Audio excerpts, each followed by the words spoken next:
One. Hey guys, meteorologist Doug Hetty. I hope you've had a fantastic Thursday. It's hot, it's humid. The change here is going to be our thunderstorm chances really start to increase as we go through the next week. So, what we're going to do on today's video, we're going to talk about when we're going to have thunderstorms, will they be severe, what the 4th of July is looking like, and also the holiday weekend. So let's break it all down on today's YouTube video. Big shout out, Superior Roofing and Construction. We've had a lot of severe weather through the spring into the summer. So if you have roofing needs, give them a shout. They'll get you all hooked up. All right, let's look outside. So you can't see in the green. That is a level 1 severe threat. I don't expect much severe weather, but we are definitely going to have thunderstorms as we go through the evening hours. Greater severe threat, northwestern Missouri through Iowa, all the way up into parts of Wisconsin. Those areas are going to have a little bit bigger showers and thunderstorms as we go into the evening hours. All right, let's break this down. So we actually have a front that's kind of draped out through here. So the farther away the storms get from the front, they lose their energy, but they're going to go pretty good, especially western Oklahoma through central Oklahoma, southeastern Kansas, all the way up toward Kansas City as we go through the evening hours. As of right now, you can see thunderstorms northeastern Kansas through eastern Kansas continuing to develop. Now, if there was anything strong or severe as we go through the evening into the overnight hours, main threat here is going to be some gusty winds and also some large hail. So we're talking quarter-size hail, maybe winds at 60 in spots, but you can see this kind of a little bit of a line where these guys are trying to get going, so they'll kind of flare up toward Bartlesville and get into southeastern Kansas and then kind of fall apart as we go through the overnight hours, but plenty of chances for storms over the next couple days.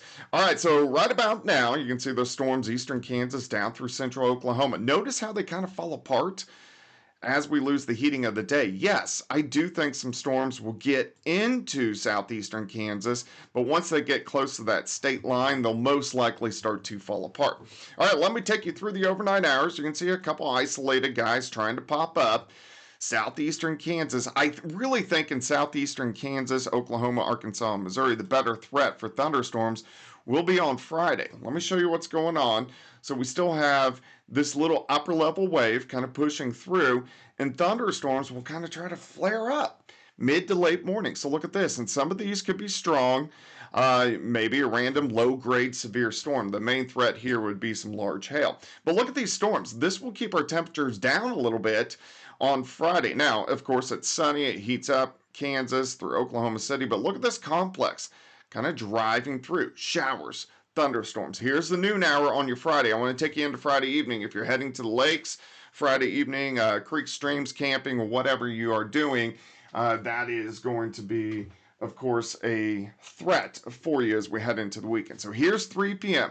Showers, thunderstorms still ongoing, central eastern parts of Missouri, and then kind of scattered once you get through eastern Oklahoma, northwest Arkansas.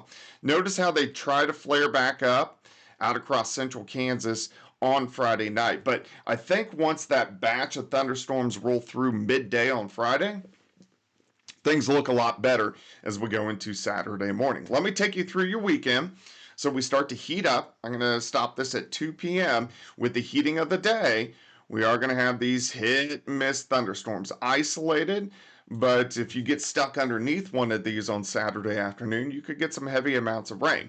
Let's continue. Saturday evening, we still have ongoing scattered thunderstorms. Now, when I say scattered, that means your house you may get dumped on 1 mile to the west may not have a drop. So it's hard to figure out where's that dumping going to occur, but they're definitely going to be out there. Here's 5:30 p.m. I think most of the day on Saturday is going to be dry, but we are going to have those hit-miss storms in the afternoon. Temperatures upper 80s to near 90. Let's go into Saturday evening. We still have complexes of scattered thunderstorms ongoing within my circle. And I'm going to take you into Sunday morning.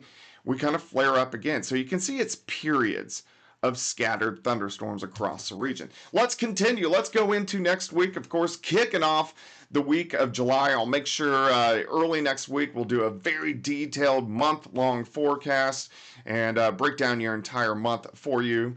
As you know, on a lot of these videos, I do very detailed long-range forecasts. All right, so here's Monday. Here we go again. We have a front, and you can almost follow it. So here's our front, drapes in. So scattered showers and thunderstorms, most likely a little more organized. This is going to be late Monday. The reason it's going to be a little more organized is because that front gets into the region. Now let's go into Tuesday morning. Front still kind of draped through here. Scattered showers and thunderstorms as we go into Tuesday afternoon. This will keep temps down just a bit. Outside of the rain, most likely 90s. Heading into Wednesday, look how this front just kind of drapes right through here. So anywhere along or near the front, we're going to have that threat for scattered showers and thunderstorms. Let me take you into Thursday. So this is July 3rd. Now we have another cold front swinging in, and we have a warm front. So our cold front shifts back toward a warm front. We'll even draw on the little warm front thingies, and it starts to excel back toward the north and to the east. But again, this is going to give us scattered showers and thunderstorms on Thursday.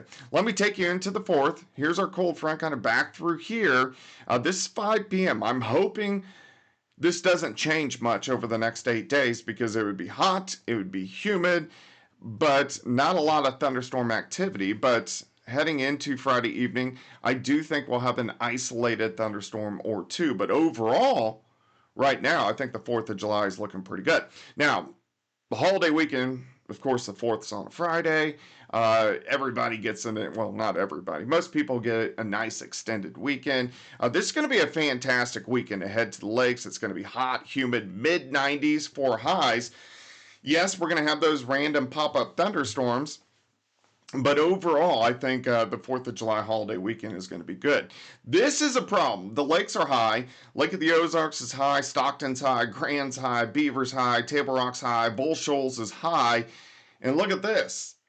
Right in that region, there's going to be another 2, 3, 4, 5 inches of rain over the next week. So it says Friday, 8 p.m. Not tomorrow, 8 p.m. Next Friday. So we're looking at the 4th of July. So this could cause some problems. I really want the lake to drop because I want to get out on the water. When I was there last weekend, it was kind of weird. There was no shoreline. Everything's just high. I go to Table Rock. Table Rock was it should be at the dam about 916-ish, if I am correct. It was at about 927, and so that's about 12 feet high, 11, 12 feet high, and it looks like it's still kind of at that level. So we need that water level to come down, and hopefully it will slowly over the next month or so. All right, guys, questions, comments, leave it in the comment section below. Of course, with these thunderstorm chances, I'm going to be giving you guys updates, although, well, I do these YouTube videos every day. Make sure you like and subscribe. That helps me out, and it allows me to be able to give you guys more content. All right, guys, enjoy your Thursday evening and your Friday.